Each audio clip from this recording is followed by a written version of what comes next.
সকল শিক্ষার্থী বন্ধুদের সুস্বাগতম জানিয়ে শুরু করছি এখনকার বিষয় বংশগতি এবং সেই সম্পর্কিত কয়েকটি পরিভাষার আজ এখন প্রথম পর্ব, অর্থাৎ একটা পর্বে আমি সম্পন্ন করতে পারবো না, সেই জন্য আমার পরে আরেকটু পর্ব লাগবে। তো আজকে আমরা প্রথমেই যেটা জানবো সেটা হলো বংশগতি। বংশগতি জিনিসটা কি না, আমরা যদি আমাদের পরিবারের দিকে একটু নজর দিই সেখানে আমরা দেখতে পাবো যে আমার যে বাবা মা বা পিতা মাতা তার সঙ্গে আমার চারিত্রিক অনেক বৈশিষ্ট্য একই রকম হয়ে যাচ্ছে। আবার আমার ভাই বা বোন তার সঙ্গেও আমার চারিত্রিক অনেক মিল আছে, বৈশিষ্ট্যগত অনেক মিল আছে। কিন্তু আমার যে সমস্ত পিস্তুত, মাস্তুত, খুঁড়তুতো, জেঠতুতো এরকম যারা ভাই বা বোন আছে বা দাদা দিদি আছে, তাদের সঙ্গে যদি আমার চারিত্রিক বৈশিষ্ট্য মেলাতে যাই দেখবো সেখানে কিন্তু বেশ খানিকটা ফারাক তৈরি হচ্ছে বা পার্থক্য চোখে পড়ছে। তো এখন এই যে আমার নিজের ভাই বোনেদের মধ্যে মিল, আমার সঙ্গে আমার পিতা মাতার বা বাবা মায়ের মিল, এটার এত কারণ কি? বা আমার পিস্তুত, জ্যাঠতুতো বা অন্যান্য যে সমস্ত ভাই বোন আছে বা কাকা জ্যাঠা যারা আছে, পিসি মাসি যারা আছে, তাদের সঙ্গে আমার পার্থক্যের কারণ কি?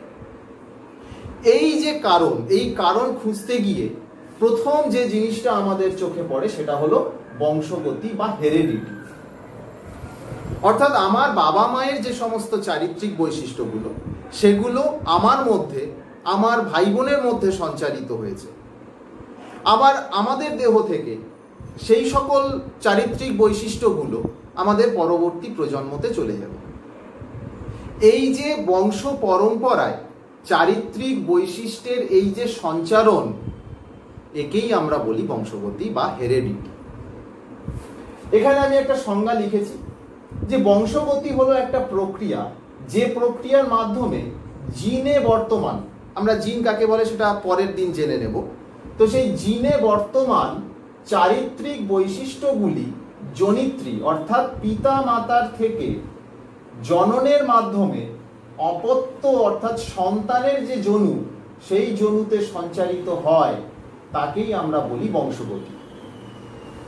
আমার বাবা মায়ের সঙ্গে, আমার ভাই বোনের সঙ্গে আমার বেশ কিছু বৈশিষ্ট্যের অনেক মিল চোখে পড়ে, যে মিলগুলো আমি এখানে লিখেছি। তার মধ্যে প্রথম মিল যেটা, যে দৈহিক উচ্চতা।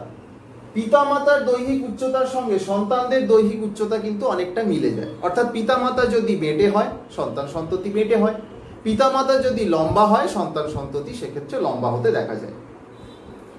চোখের মনির রং বেশিরভাগ ক্ষেত্রেই আমাদের কালো হয়, অনেকের ক্ষেত্রেই আমরা দেখেছি কটা রঙের অর্থাৎ বাদামি রঙের হয়ে থাকে, কারোর কারোর ক্ষেত্রে নীল রঙের হয়ে থাকে। তো সেগুলো পরিবারের উপরে নির্ভর করে। তারপরে যেটা লিখেছি, চুলের রং ও গঠন। আমাদের এক একজনের ক্ষেত্রে এক এক রকম চুলের গঠন হয়, কারোর ক্ষেত্রে কোঁকড়ানো হয়, কারোর ক্ষেত্রে সোজা হয়, কারোর ক্ষেত্রে কালো, কারোর ক্ষেত্রে বাদামি, সোনালি, বিভিন্ন রকম হয়। এবং সেক্ষেত্রে একটা যে প্যাটার্ন লক্ষ্য করা যায় সেটা হলো বাবা মায়ের সঙ্গে সন্তান সন্ততির চুলের গঠন এবং রঙের সাদৃশ্য। ত্বকের রং, রক্তের গ্রুপ অর্থাৎ রক্তের বিভাগ, অর্থাৎ এ বি ও, বাবা মায়ের সঙ্গে একটা সাদৃশ্য কিন্তু থেকে যায়। নাকের গঠন, এই যে বৈশিষ্ট্যগুলো, এগুলো যদি আমরা একটা পরিবারের দিকে চোখ রাখি তাহলে দেখব সেই পরিবারের সমস্ত সদস্যদের মধ্যেই একটা কিন্তু সাদৃশ্য রয়েছে। এবং এই সাদৃশ্যর কারণ আর কিছুই নয়, ওই পরিবারের প্রত্যেকে একে অপরের সঙ্গে বংশ পরম্পরায় সম্পর্কযুক্ত। অর্থাৎ দাদু ঠাকুমা, সেখান থেকে বাবা মা, সেখান থেকে মানে বাবা, সেখান থেকে আমরা, অর্থাৎ একই পরিবারের মধ্যে এই যে লিনিয়েজ বা এই যে বংশ পরম্পরা, এই জন্যই কিন্তু বৈশিষ্ট্যগুলোর মধ্যে একটা সাদৃশ্য থেকে যায়। দাদু দিদিমার সঙ্গে অর্থাৎ মায়ের মা বাবার সঙ্গেও মায়ের সাদৃশ্য রয়েছে, মায়ের সঙ্গে তার ছেলে মেয়ে সাদৃশ্য থাকতে পারে। অর্থাৎ এই যে একটা সম্পর্ক, এই সম্পর্কের এই সাদৃশ্যের যে মূল কারণ সেটাই হলো বংশগতি। এবং সেই বংশগতির যে বৈশিষ্ট্যগুলো, যে চারিত্রিক বৈশিষ্ট্যগুলো, সেগুলো এক জনু থেকে পরবর্তী জনুতে, অর্থাৎ একটা জেনারেশন থেকে পরবর্তী জেনারেশনে যে স্থানান্তরিত হচ্ছে, সেটা কিসের মাধ্যমে হচ্ছে? না, জিনের মাধ্যমে। জিন অর্থাৎ আমাদের যে কোষের মধ্যে থাকা ডিএনএ, সেই ডিএনএ এর মাধ্যমে সঞ্চারিত হচ্ছে, এবং তার ফলেই এই ঘটনাটাকেই বলা হচ্ছে বংশগতি বা হেরেডিটি। এবারে আমরা চলে আসবো আমাদের যে পরবর্তী পরিভাষা, অর্থাৎ সুপ্রজনন বিদ্যা বা জেনেটিক্স। জেনেটিক্স বা সুপ্রজনন বিদ্যা কথাটা প্রথম প্রবর্তন করেন 1900 সালে বিজ্ঞানী উইলিয়াম বেটসন। 1900 খ্রিস্টাব্দে প্রথম জেনেটিক্স শব্দটা প্রবর্তন করেন, যেটার বাংলা মানে করলে দাঁড়ায় সুপ্রজনন বিদ্যা বা জিন তত্ত্ব। কাকে বলে সুপ্রজনন বিদ্যা? না, সুপ্রজনন বিদ্যা বিজ্ঞানের একটি অন্যতম গুরুত্বপূর্ণ শাখা, যেখানে বংশগতি অর্থাৎ চারিত্রিক বৈশিষ্ট্যের সঞ্চারণ এবং তার প্রকরণ সম্পর্কে আলোচনা করা হয়। আমরা প্রকরণ সম্পর্কে পরে জানবো। এই যে আমি এখানে 3 নম্বর যে পয়েন্টটা লিখেছি, এখানে আমরা প্রকরণ সম্পর্কে জানবো। তো এই প্রকরণ এবং বৈশিষ্ট্যের সঞ্চারণ সম্পর্কে এই সুপ্রজনন বিদ্যায় আলোচনা করা হয়।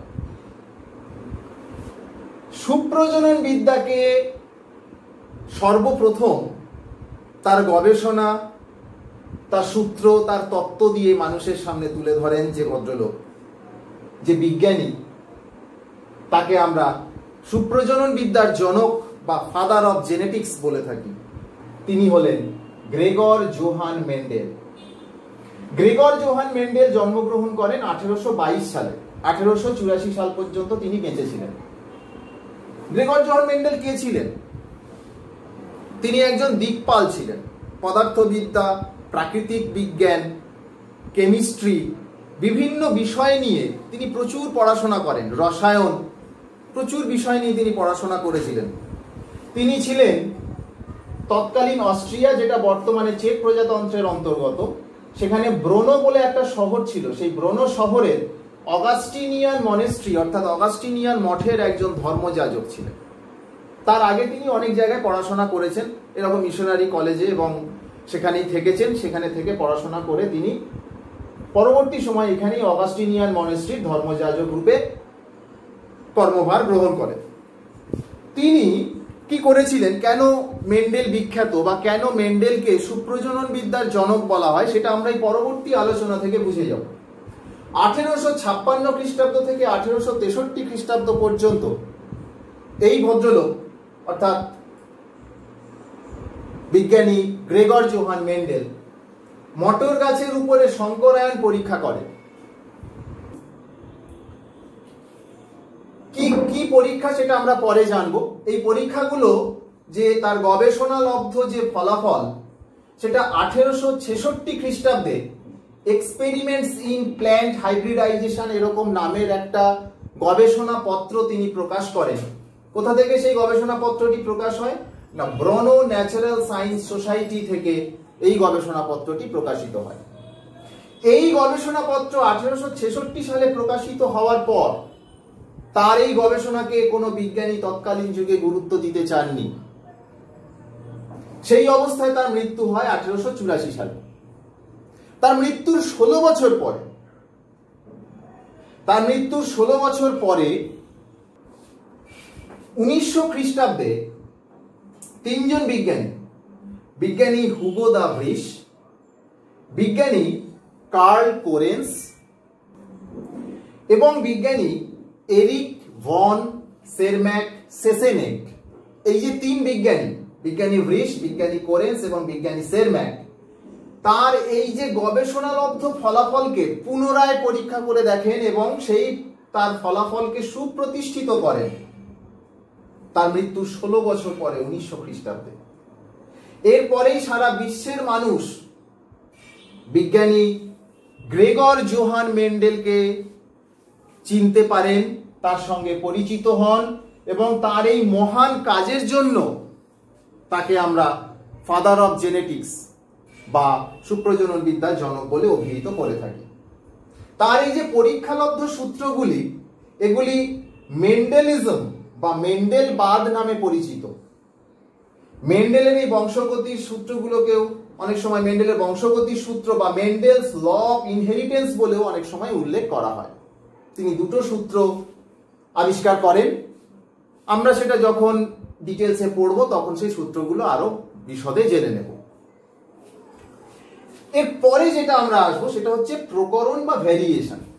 আমি এখানে অনেকগুলো কথা বললাম, তার মধ্যে খুব গুরুত্বপূর্ণ একটা কথা যে পিতা মাতার বৈশিষ্ট্যগুলো, চারিত্রিক বৈশিষ্ট্যগুলো সন্তান সন্ততিতে অর্থাৎ অপত্যজনুতে সঞ্চারিত হয়। আচ্ছা, আমরা কি প্রত্যেকে আমাদের বাবা মায়ের মতন একেবারে হুবহু একরকম দেখতে? এর উত্তর হলো না। আমরা আমাদের বাবা মায়ের মতন হুবহু একরকম দেখতে নয়। কিছু বৈশিষ্ট্য বাবা মায়ের সঙ্গে মিলে যায়, কিছু বৈশিষ্ট্য মেলে না। কারণ কি? কারণ আমরা তো বাবা মায়ের ছেলে মেয়ে, বংশগতি হয়েছে, বংশগতি কাজ করছে। তাহলে আমাদের মতন ছেলে মেয়েদের দেহে বাবা মায়ের বৈশিষ্ট্যগুলো সম্পূর্ণভাবে আসছে না কেন? এর কতগুলো কারণ আছে। এই যে পার্থক্য, এই যে বাবা মায়ের চারিত্রিক বৈশিষ্ট্যর সঙ্গে সন্তান সন্ততির চারিত্রিক বৈশিষ্ট্যের পার্থক্য, একই প্রজাতিভুক্ত অর্থাৎ তুমি আমি, আমাদের মধ্যে যে চারিত্রিক বৈশিষ্ট্যের পার্থক্য, এই চারিত্রিক বৈশিষ্ট্যের পার্থক্যের প্রধান কারণ যেটা, যে ঘটনা যেটা, যে পার্থক্যটা হচ্ছে, এই যে ঘটনাটা, এই ঘটনাটাকে বলা হচ্ছে প্রকরণ বা ভেদ বা ভ্যারিয়েশন। এর কারণ কি? এর তিনটে কারণ আমি এখানে লিখেছি। এই তিনটে কারণ নিয়ে আমরা একটু পরে আলোচনা করছি। আগে জেনে নিই যে প্রকরণ বা ভ্যারিয়েশন বলতে আমরা কি বুঝবো। যে জিনের পরিব্যক্তি বা পুনঃসংযুক্তি এবং পরিবেশের প্রভাবে জনিত্রীর সকল বৈশিষ্ট্য অপত্যের দেহে সঞ্চারিত হয় না, বরং কিছু নতুন বৈশিষ্ট্য দেখা যায়। অর্থাৎ বাবা মায়ের সমস্ত বৈশিষ্ট্য আমার দেহে আসেনি, কিছু কিছু এসেছে, আবার কিছু বৈশিষ্ট্য একেবারে নতুন হয়ে গেছে, নতুন ভাবে সেগুলো আমার দেহে এসেছে, যেগুলো বাবা মায়ের দেহে ছিল না। অর্থাৎ পার্থক্য লক্ষ্য করা যায় কার সঙ্গে কার? বাবা মায়ের সঙ্গে ছেলে মেয়ের, অর্থাৎ জনিত্রীর সঙ্গে অপত্যর। এবং ওই একই কারণে একই প্রজাতিভুক্ত জীবের মধ্যেও চারিত্রিক বৈশিষ্ট্যের পার্থক্য লক্ষ্য করা যায়। এই পার্থক্যই হলো প্রকরণ বা ভ্যারিয়েশন। ভ্যারিয়েশন বা প্রকরণের কারণ কি? প্রাকৃতিক পরিবেশ, অর্থাৎ আমি কোন পরিবেশে বসবাস করছি, সেখানকার আবহাওয়া কেমন, সেখানকার জলবায়ু কেমন, সেখানকার ভূমিরূপ কেমন, এই সমস্ত কিছুর উপরে নির্ভর করবে যে আমার দেহে প্রকরণ ঘটবে কি ঘটবে না, বা ঘটলেও সেই প্রকরণের ট্রেন্ড কেমন হবে সেটাও নির্ভর করবে। কিন্তু এখানে একটা জিনিস মনে রাখতে হবে যে প্রাকৃতিক পরিবেশের প্রভাবে যে প্রকরণ ঘটছে, সেই প্রকরণ কিন্তু সবসময় জনিত্রী জনু থেকে অপত্য জনুতে সঞ্চারিত হয় না। কোনো কোনো সময় হতে পারে, কোনো কোনো বৈশিষ্ট্য সঞ্চারিত হতে পারে, কিন্তু সকল বৈশিষ্ট্য সঞ্চারিত হবে না। পুনঃসংযুক্তি, যেমন ক্রসিং ওভার, এই ক্রসিং ওভার নিয়ে আমি যখন কোষ বিভাজন পড়িয়েছিলাম তখন এই ক্রসিং ওভার নিয়ে আমি বিস্তৃত আলোচনা করেছি, এখন আর করছি না। সেই ক্রসিং ওভারের জন্য ঘটে পুনঃসংযুক্তি, এবং এই পুনঃসংযুক্তির জন্য ঘটে প্রকরণ, এবং সেই জন্য এই পিতা মাতার সঙ্গে তার সন্তান সন্ততির অনেক পার্থক্য লক্ষ্য করা যায়। ঠিক একইভাবে পরিব্যক্তি বা মিউটেশন অন্যতম গুরুত্বপূর্ণ একটা কারণ, এবং বলা যেতে পারে প্রধান কারণ। প্রকরণের সবচেয়ে মুখ্য কারণ হচ্ছে পরিব্যক্তি এবং মিউটেশন। ক্রোমোজোমের সংখ্যাগত বা গঠনগত এবং জিনের গঠনগত স্থায়ী ও সঞ্চারণশীল পরিবর্তনই হলো পরিব্যক্তি বা মিউটেশন। ক্রোমোজোমের মধ্যে, ক্রোমোজোম কি বলে, আমরা কাকে বলে আমরা সেটা জানি, ক্রোমোজোম কি সেটাও আমরা জানি। তো এই ক্রোমোজোমের যে সংখ্যাগত পরিবর্তন ঘটতে পারে, গঠনগত পরিবর্তন ঘটতে পারে, ঠিক একইভাবে যে জিন রয়েছে সেই জিনেরও গঠনগত পরিবর্তন ঘটতে পারে। এবং এই পরিবর্তন যদি স্থায়ী হয় এবং সঞ্চারণশীল হয়, অর্থাৎ এক জনু থেকে, অর্থাৎ জনিত্রী জনু থেকে অপত্য জনুতে যদি সঞ্চারিত হয়, তবেই সেই পরিবর্তনকে আমরা বলবো পরিব্যক্তি বা মিউটেশন। তো এই পরিব্যক্তি বা মিউটেশন কেন ঘটে, কি কারণে ঘটে? অনেকভাবে হতে পারে। তার মধ্যে প্রথম যেটা, সেটা হচ্ছে প্রাকৃতিক কারণ। প্রাকৃতিক কারণে পরিব্যক্তি বা মিউটেশন ঘটতে পারে, অর্থাৎ নিজে থেকে, আমরা যে প্রকৃতিতে রয়েছি সেই প্রকৃতির কারণে ঘটতে পারে, অথবা নিজে থেকে ঘটে যেতে পারে। আমাদের একটা ডিএনএ থেকে যখন আরেকটা ডিএনএ তৈরি হয়, সে সময় মিউটেশন ঘটতে পারে, কারণ আমাদের ডিএনএ তৈরি করতেই হবে, ডিএনএ না তৈরি করলে কোষ বিভাজন হবে না, অর্থাৎ ডিএনএ তৈরি হলেই ক্রোমোজোম তৈরি হবে, ক্রোমোজোম তৈরি না হলে কোষ বিভাজন হবে না, অতএব ডিএনএ তৈরি করতেই হবে। তাহলে যখন একটা ডিএনএ থেকে আরেকটা ডিএনএ তৈরি হচ্ছে তখন মিউটেশন হয়ে যেতে পারে, এটা একদম প্রাকৃতিক কারণ। প্রাকৃতিক কারণ আরো অনেক আছে, যেমন ইউভি রশ্মি বা আলট্রাভায়োলেট রশ্মি যেটা সূর্য থেকে আসছে সেটা মিউটেশন তৈরি করতে পারে। কসমিক রে, বিভিন্ন ধরনের মহাজাগতিক রশ্মি মিউটেশন তৈরি করতে পারে। আবার আমরা কৃত্রিমভাবে মিউটেশন তৈরি করে দিতে পারি, যেমন বিভিন্ন যে রেডিও অ্যাক্টিভ মৌল রয়েছে যেগুলো, যেমন ইউরেনিয়াম, থোরিয়াম, এই যে রেডিও অ্যাক্টিভ মৌলগুলো, এর থেকে যে আলফা বিটা গামা রশ্মি নির্গত হচ্ছে, এক্স রে, এগুলো মিউটেশন তৈরির জন্য দায়ী। তো মিউটেশন অনেকভাবে তৈরি হতে পারে, সবচেয়ে বেশি যেটা ঘটে সেটা হচ্ছে নিজে থেকে ডিএনএ রেপ্লিকেশনের সময় বা ডিএনএ তৈরির সময়। তাহলে সেই যে জিন পরিব্যক্তি, সেই যে পরিব্যক্তি যার জন্য প্রকরণ ঘটছে, যার জন্য আমাদের পিতামাতার সঙ্গে ভাই বোনেদের মধ্যে যে বৈশিষ্ট্যগত পার্থক্য তৈরি হচ্ছে, তাকে আমরা দুটো ভাগে ভাগ করতে পারি। একটাকে বলছি আমরা জিন পরিব্যক্তি, আরেকটাকে বলছি আমরা ক্রোমোজোমাল পরিব্যক্তি, অর্থাৎ জিনের জন্য যদি কোনো পরিব্যক্তি ঘটে, আরেকটা হচ্ছে ক্রোমোজোমের মধ্যে যদি কোনো পরিব্যক্তি ঘটে। ক্রোমোজোমের মধ্যে পরিব্যক্তিকে আবার আমরা দুটো ভাগে ভাগ করতে পারি, একটাকে বলা হচ্ছে গঠনগত পরিব্যক্তি, আরেকটাকে বলা হচ্ছে সংখ্যাগত পরিব্যক্তি। তো এবারে আমরা এগুলো একটু ডিটেলসে জেনে নেবো যে এইগুলো কত রকমের আর কি কি ভাগ আছে, সেগুলো আমি আরেকটু ডিটেলসে তোমাদেরকে জানিয়ে দিচ্ছি। তো এইখানে প্রকরণ সম্পর্কে আরেকটা যেটা বলার আছে, যে যদি সমযমজ হয়ে থাকে, সমযমজ যেটাকে ইংরেজিতে বলা হচ্ছে আইডেন্টিক্যাল টুইন, যমজ তো আমরা দেখেছি, যদি আইডেন্টিক্যাল টুইন হয়, যমজের ক্ষেত্রেও কিন্তু দেখা যায় কিছু না কিছু পার্থক্য তাদের মধ্যে রয়েছে। হয়তো আমরা বাইরে থেকে দেখে তাদের মধ্যে কোনো পার্থক্য বুঝতে পারছি না, আমরা বাইরের লোক, কিন্তু তাদের বাবা মা কিন্তু তাদের মধ্যে সেই পার্থক্য ধরতে পারে, এবং কোনটা এ এবং কোনটা বি তাদেরকে কিন্তু আইডেন্টিফাই করতে পারে। অর্থাৎ তাদের মধ্যেও যদি সমযমজ বা আইডেন্টিক্যাল টুইনও হয়ে থাকে, তাদের মধ্যেও কিন্তু এই প্রকরণ হবে। অর্থাৎ প্রকরণ, বংশগতি একে অপরের কিন্তু পরিপূরক। তো আমরা এবারে জেনে নেব যে এই পরিব্যক্তির কত রকম প্রকার, কি কি হয়, এবং পরিব্যক্তির কয়েকটা উদাহরণও আমরা একটু দেখে নেব। আমি এখানে আগের অংশটা মুছে দিয়ে এই পরিব্যক্তির প্রকারটা এখানটায় কয়েকটা আমি লিখেছি, যদিও খুব বেশি এগুলোর প্রয়োজন নেই, তবুও মিউটেশন যেহেতু এখানটায় বলা হচ্ছে, যে মিউটেশন কিভাবে হচ্ছে, কেন হচ্ছে, সেই জন্য আমি এখানে ছোট করে দু চার কথার মধ্যে এই জিনিসটা তোমাদেরকে একটু বলে দিতে চাইছি। যে পরিব্যক্তির প্রকারে প্রথমে যেটা আমি বলেছি জিন পরিব্যক্তি, অর্থাৎ যে ডিএনএ এর মধ্যে যে জিন থাকে, সেই জিনের মধ্যে যে নিউক্লিওটাইড থাকে, সেই অর্থাৎ ডিএনএ এর মধ্যে যে নিউক্লিওটাইড থাকে, সেই নিউক্লিওটাইডের একটা বা দুটোর পরিবর্তনের জন্য যে পরিব্যক্তি ঘটছে তাকে আমরা বলছি জিন পরিব্যক্তি। অর্থাৎ খুব ছোট জায়গার মধ্যে সীমাবদ্ধ থাকছে, সেই জন্য এটাকে অনেক সময় বিন্দু পরিব্যক্তি বা পয়েন্ট মিউটেশন বলে উল্লেখ করা হয়, যেহেতু একটা বা দুটো নিউক্লিওটাইড বা বেসের মধ্যে সীমাবদ্ধ থাকছে। তো প্রথমে যেটা, সেটা হচ্ছে প্রতিস্থাপন পরিব্যক্তি। এটা ট্রানজিশন এবং ট্রান্সভার্সন দুরকম হতে পারে।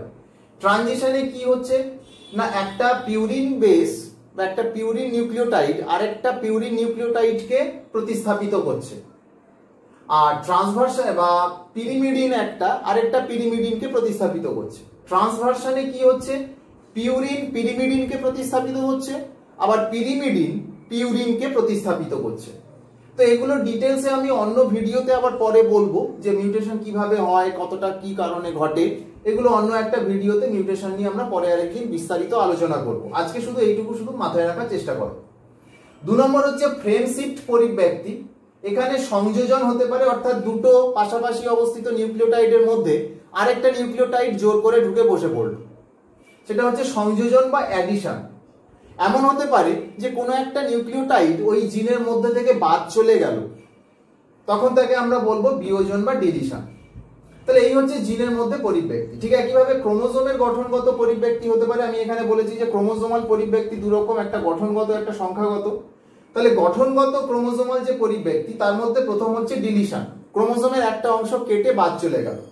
ডুপ্লিকেশন, ক্রোমোজোমের একটা অংশ দুবার হয়ে গেল, মানে সেখানে হয়তো দুটো জিন আছে, সেই জিন দুটো ছিল, এবারে দেখা গেল আরো দুটো তৈরি হলো, এরকম, এটাকে বলা হচ্ছে ডুপ্লিকেশন।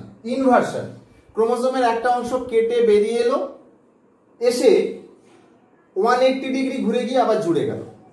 একটা অংশ কেটে বেরিয়ে এলো, 180 ডিগ্রি ঘুরে গেল, গিয়ে জুড়ে গেল।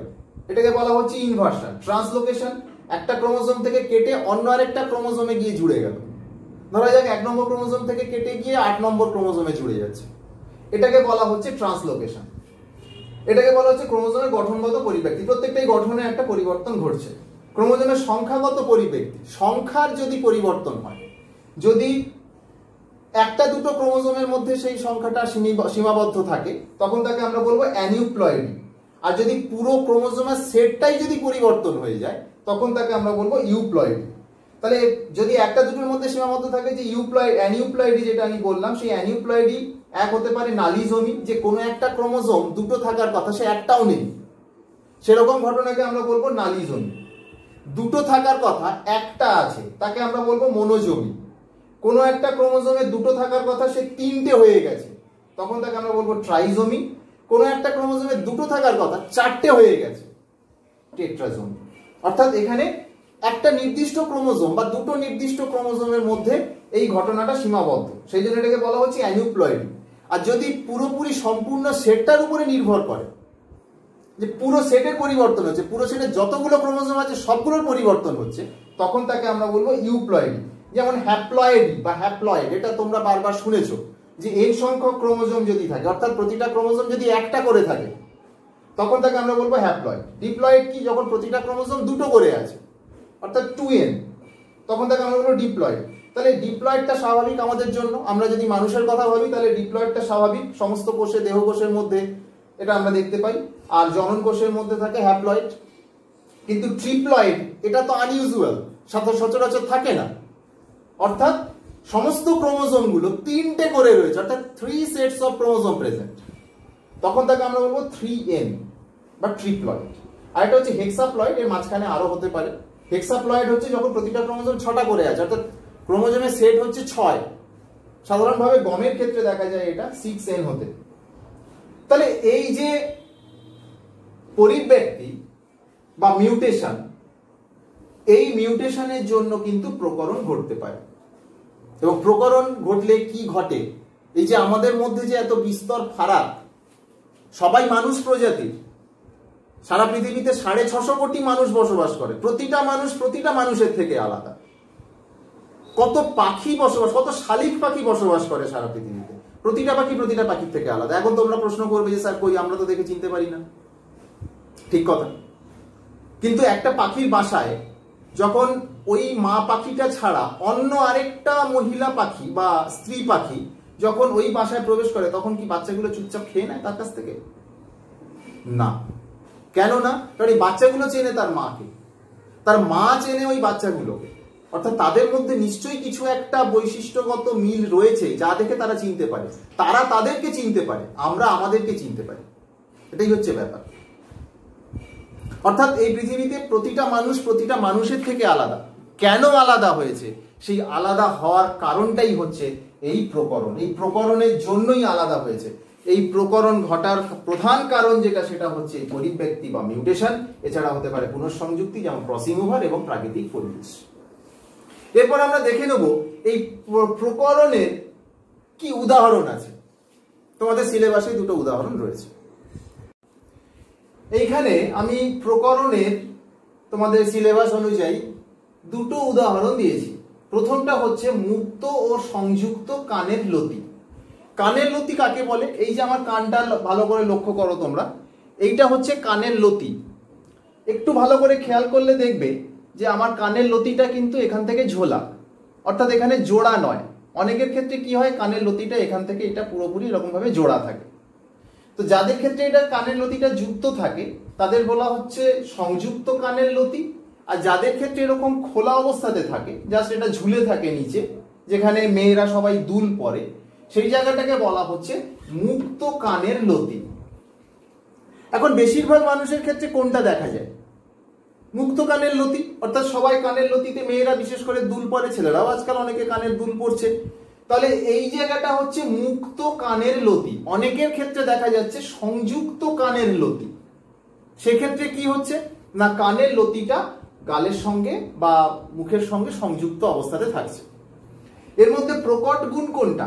প্রকট গুণ হচ্ছে মুক্তলতি, অর্থাৎ আমার যেটা রয়েছে এই বৈশিষ্ট্যটা হচ্ছে প্রকট বৈশিষ্ট্য, আর যুক্তলতিটা হচ্ছে প্রচ্ছন্ন বৈশিষ্ট্য। একটা জিনিস সবসময় তোমরা মাথায় রাখবে, যে বৈশিষ্ট্যটা সবচেয়ে বেশি পরিমাণে দেখা যায় মানুষের দেহে সেটা হচ্ছে প্রকট বৈশিষ্ট্য, আর যে বৈশিষ্ট্যটা কম পরিমাণে দেখা যায় সেটা হচ্ছে প্রচ্ছন্ন বৈশিষ্ট্য। আমি সেটা পরে আরেকবার বলে দিচ্ছি।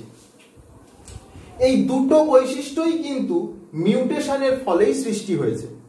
এই মুক্ত কানের লতি থেকে যুক্ত লতি, অর্থাৎ যেটা প্রকট বৈশিষ্ট্য তার উপরে মিউটেশন হয়েছে, ফলে প্রচ্ছন্ন বৈশিষ্ট্যটা সৃষ্টি হয়েছে। অর্থাৎ যে জিনের জন্য এই মুক্তলতি দায়ী তার উপরে মিউটেশনের ফলে অন্য আরেকটা জিন সৃষ্টি হয়েছে, যে জিনটা এই মুক্তলতির জন্য দায়ী, এবং সেটা হচ্ছে প্রচ্ছন্ন বৈশিষ্ট্য। দ্বিতীয় ক্ষেত্রে আরেকটা উদাহরণে দেখবো আমরা রোলার ও স্বাভাবিক জীব। স্বাভাবিক জীব কি? অনেকে দেখবে জীবটাকে ভাঁজ করতে পারে না, কিন্তু আমি পারি।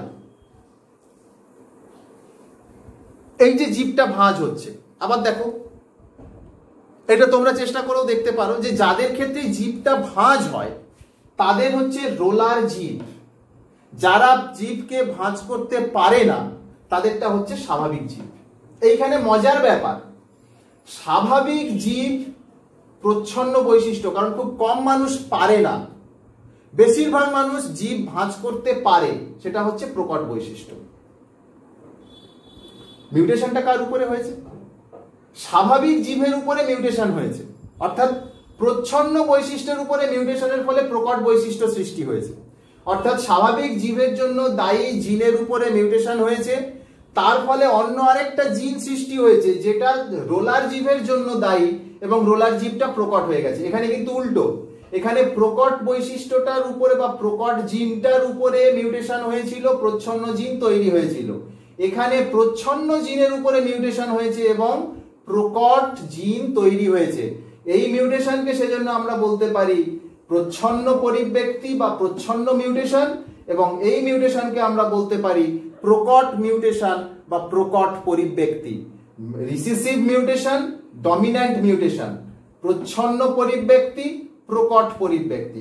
এখানে দেখো আমি লিখে দিয়েছি, যদিও স্বাভাবিক জীবের মিউটেশনের ফলেই রোলার জীব সৃষ্টি হয়েছে, আর মুক্ত কানের লতির উপরে মিউটেশনের জন্য মুক্ত লতি সৃষ্টি হয়েছে, ওটা লিখিনি। আর এখানে আরেকটা জিনিস তোমাদের বলে দেওয়ার, যে সবসময় প্রকট বৈশিষ্ট্য যদি আমরা পুরো মানুষের যে প্রজাতি সংখ্যা, তাকে যদি টোটালটা সংখ্যাটা ধরি, যদি সেটা 4 ভাগ ধরি, সেই 4 ভাগের 3 ভাগ হবে প্রকট বৈশিষ্ট্য দেখা যাবে, এবং 4 ভাগের 1 ভাগ মানুষের দেহে প্রচ্ছন্ন বৈশিষ্ট্য দেখা যাবে। সেই জন্যই এখানে স্বাভাবিক জীব দেখা যায় খুব কম লোকের দেহে, যেহেতু এটা প্রচ্ছন্ন বৈশিষ্ট্য, আর রোলার জীবটা যেহেতু প্রকট বৈশিষ্ট্য সেজন্য এটা 3 ভাগ মানুষের শরীরে দেখা যায়। আবার ঠিক একইভাবে মুক্তলতি যেহেতু প্রকট বৈশিষ্ট্য সেজন্য 4 ভাগের 3 ভাগ মানুষের দেহে দেখা যায়, আর মুক্তলতি যেহেতু প্রচ্ছন্ন বৈশিষ্ট্য সেজন্য 4 ভাগের 1 ভাগ মানুষের শরীরে দেখা যায়। তো এই হচ্ছে প্রকরণের উদাহরণ, মুক্ত সংযুক্ত কানের লতি এবং রোলার ও স্বাভাবিক জীব। কোনটা প্রকট কোনটা প্রচ্ছন্ন তোমরা বুঝলে, কোনটা কোথা থেকে উৎপত্তি হয়েছে, কেন কোনটা সংখ্যা কোনটায় কম বেশি হয় সেটাও তোমাদেরকে আমি বোঝালাম। তোমরা ভালো করে ভিডিওটা দেখবে। আজকের এই পর্যন্তই হলো পর্ব 1। এরপরে আমি পরবর্তী পর্ব আবার শুরু করব। ধন্যবাদ সকলকে সম্পূর্ণ ভিডিওটা দেখার জন্য।